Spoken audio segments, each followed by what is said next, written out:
تقریب کافی اچھی اور پررونق تھی۔ مروہ آزب کے ہاتھوں اپنا انعام ملنے پر بہت خوش تھی۔ اسی خوشی کے عالم میں اس نے اپنی تمام فرینڈ سے آزب کو بطور اپنے بھائی کے ملوایا۔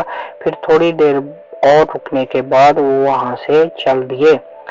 راستے میں آزب نے مروہ کے کہنے پر گاڑی ایک اعلیٰ سے ریسٹورنٹ کی جانب موڑ دی۔ کیا کھاؤ گی؟ آزب نے ویٹر کے آنے پر مروہ سے پوچھا۔ آئی تھنک چائنیز ہو جائے، مروہ نے مینیو دیکھتے ہوئے کہا۔ نو چائنیز، کچھ ہلکا پھلکا ہو جائے تو بہتر ہے، مروہ نے اپنی رائے مسلط کی۔ نہیں، چائنیز ہی چلے گا، مروہ ضدی لہجے میں بولی۔ اس کا جو جی چاہے منگوا لے، یہاں یہ شرط نہیں ہے کہ ایک ٹیبل پر ایک ہی ڈش آئے گی، آزب نے کہا تو وہ دونوں سٹ پٹا کر رہ گئیں۔ اچھا آزب بھائی، پہلے آپ ہی بتائیں کہ کیا کھائیں گے، مروہ نے مینیو کارڈ اسے تھماتے ہوئے کہا۔ بھائی سچ پوچھو تو مجھے اس وقت ایک سینڈوچ اور کولڈ ڈرنک کی طلب ہے، تم لوگوں نے جو کھانا ہے منگوا لو، آزب نے مینیو کارڈ پکڑے بغیر کہا۔ میرے لیے بھی یہی ٹھیک ہے، مروہ جھٹ سے بولی۔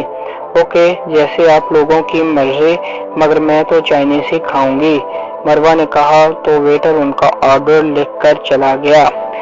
مروہ حیران تھی کہ ایسے موقعوں پر کبھی بھی شہروز سے اس کی چوائس نہیں ملی تھی، مگر آج وہ باہر پہلی بار آزب کے ساتھ کھانا کھا رہی تھی اور آزب نے جس چیز کی فرمائش کی تھی وہی اس کا کھانے کو جی چاہ رہا تھا۔ کھانا خاموشی سے کھایا گیا، اس کے بعد وہ وہاں سے اٹھ کھڑے ہوئے۔ آئس کریم ہو جائے؟ راستے میں آئس کریم شاپ پر نظر پڑتے ہی آزب نے پوچھا۔ نیکی اور پوچھ پوچھ، وہ دونوں یک زبان بولیں تو آزب نے شاپ کے سامنے سڑک کے ایک سائڈ پر گاڑی روک دی۔ گاڑی رکتے ہی ایک ویٹر نما لڑکا تیزی سے ان کے پاس آ پہنچا۔ جی صاحب، کون سا فلیور لیں گے؟ لڑکے نے آزب کے شیشہ نیچے کرنے پر پوچھا۔ مینگو لے آؤ، آزب سے پہلے مروہ بول پڑی۔ ان کے لیے مینگو اور میرے لیے اورنج لے آؤ، آزب نے لڑکے کو آرڈر دیا۔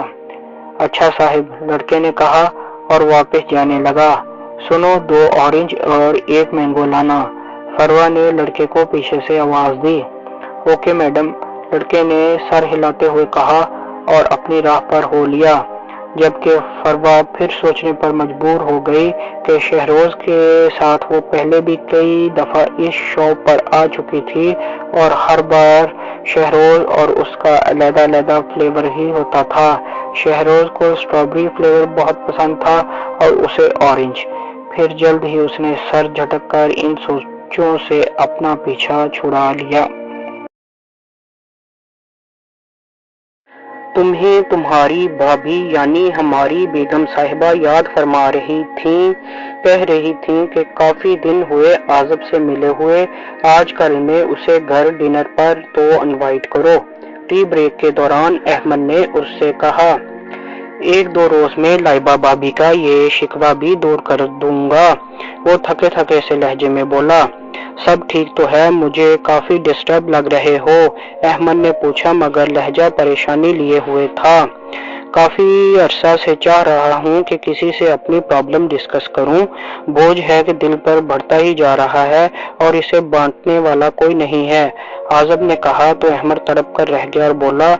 کیوں کوئی نہیں ہے؟ میں ہوں نا، جو بات بھی ہے مجھے بلا جھجک کہہ دو، تمہارے غموں کا بوجھ اٹھانے کے لیے ہی قدرت نے مجھے یہ 2 کندھے عطا کیے ہیں۔ پھر آزب نے اسے مروہ سے اپنی یک طرفہ اور خاموش محبت کے متعلق سب کچھ بتا دیا اور یہ بھی کہ 2 ماہ بعد شہروز واپس آ رہا ہے۔ بیوقوف، جب اس نے شہروز کو ہاں کرنے سے پہلے تم سے مشورہ مانگا تھا تو تب تم نے بتایا کیوں نہیں کہ تم بھی اسے چاہتے ہو، احمد بپھرے لہجے میں بولا۔ کیسے کہتا اور کیوں کہتا؟ کیا ہے میرے پاس اور کیا دے سکتا ہوں میں اسے؟ جتنی رقم میں 1 مہینے میں کماتا ہوں وہ 1 دن میں خرچ کر ڈالتی ہے۔ محبت مجھے اس سے ہے، اسے مجھ سے نہیں، جو وہ میرے ساتھ کمپرومائز کر لے گی، اور شہروز اسے وہ سب کچھ دے سکتا ہے جو اس کی ضرورت ہے۔ پھر تم کیوں خواہ میں پریشانیاں پال رہے ہو؟ جب وہ دونوں ایک دوسرے کو چاہتے ہیں تو انہیں ان کے حال پر چھوڑ دو، احمد نے ایک طرح سے اسے جھاڑتے ہوئے کہا۔ یہی بات تو میں اپنے پگلے دل کو سمجھانے کی کوشش کر رہا ہوں، وہ حسینی ہنسی کے ساتھ بولا۔ دل سمجھ جائے گا، تم آج ڈنر میرے گھر کرو، میں اور لائبہ مل کر تمہارے دل کو سمجھا دیں گے، احمد نے مسکراتے ہوئے کہا تو اس نے اس بات میں سر ہلا دیا۔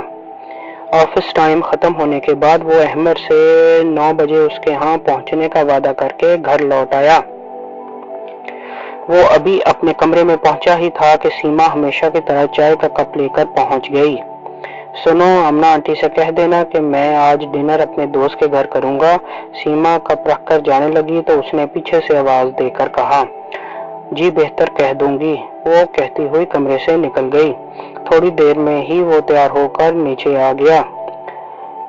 بجے تو ابھی 8 ہی تھے، مگر احمد کا گھر وہاں سے کافی دور تھا اور اسے جانا بھی رکشے پر تھا، کیونکہ اس نے اپنی ذاتی ضرورت کے لیے آج تک کبھی بھی کوٹھی میں کھڑی گاڑیاں استعمال نہیں کی تھیں۔ فضلو چاچا، اماں سے کہہ دیجیے گا کہ آج میں ان کے ہاتھ پاؤں نہیں دبا پاؤں گا، اس نے بیرونی گیٹ سے آتے فضلو چاچا سے کہا۔ ٹھیک ہے بیٹے، کہہ دیتا ہوں، فضلو چاچا اماں کے کمرے کی طرف بڑھتے ہوئے بولے۔ کہاں جانے کا ارادہ ہے اکیلے اکیلے؟ لان میں ٹہلتی فروا نے اسے باہر جاتے دیکھ کر پوچھا۔ احمد کے ہاں ڈنر پر جا رہا ہوں۔ تو گاڑی لے جاؤ، کیوں خود کو ان آسائشوں سے دور رکھ رہے ہو؟ فروا نے افسوس سے کہا۔ بدن کی تھکان تو انسان برداشت کر لیتا ہے، مگر دل جلانے والی باتیں برداشت نہیں ہوتی۔ اماں کی باتیں سننے کی تو اب عادت سی ہو گئی ہے، اور اماں کا میرے بچپن پر احسان بھی ہے، مگر میں چاہتا ہوں کہ گھر کا کوئی اور فرد زندگی کے کسی موقع پر بھی میری جوانی پر اماں جیسے احسان نہ جتا سکے۔ یہ کہنے کے بعد وہ رکا نہیں، تیزی سے باہر نکل گیا، جبکہ فروا سمجھ نہیں پا رہی تھی کہ وہ اس کی باتوں سے مضطرب ہے یا اس کے اکیلے باہر جانے سے۔